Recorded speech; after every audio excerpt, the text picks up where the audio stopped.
తెలంగాణ ప్రజలు కుటుంబ పాలనకు ముగింపు పలికారని సినీ నటుడు పృథ్వీరాజ్ అన్నారు. అధికారంలో ఉన్నంతకాలం దోచుకోవడమే తప్ప కుటుంబ పాలకులు చేసిందేమీ లేదన్నారు. ఆంధ్రప్రదేశ్ రాజకీయాల్లోనూ ఇలాంటి ఫలితాలే ఉంటాయని పృథ్వీరాజ్ చెప్పారు. జగన్ విధ్వంస పాలనతో వ్యవస్థలు కుప్పకూలాయని, ఆ ప్రభావం నుంచి కోలుకోవడానికి 10 ఏళ్ల సమయం పడుతుందని అన్నారు. జనసేన టీడీపీతో అద్భుతాలు జరుగుతాయని పృథ్వీరాజ్ ఆశాభావం వ్యక్తం చేశారు.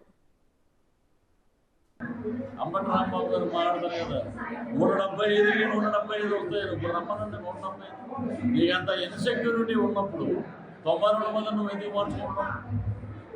ప్రజల్లో ఎలా ఉందంటే, ఒక ఉప్పెన వచ్చే ముందు ప్రశాంతత ఎలా ఉంటుందో, ఒక సునామీ వచ్చినప్పుడు ప్రశాంతత ఎలా ఉందో, ఆ రకమైన ప్రశాంతత ప్రజల్లో ఉంది. వారు బ్రహ్మాండంగానే వర్డిక్ట్. జనసేన తెలుగుదేశం జెండాల వల్ల ఈ రాష్ట్రంలో శాంతి, ఈ రాష్ట్రంలో అభివృద్ధి, ఈ రాష్ట్రంలో మహిళలకు కానీ, పేద ప్రజలకు కానీ, రైతులు కానీ అందరికీ అద్భుతాలు జరుగుతాయి ప్రభుత్వం వచ్చాక.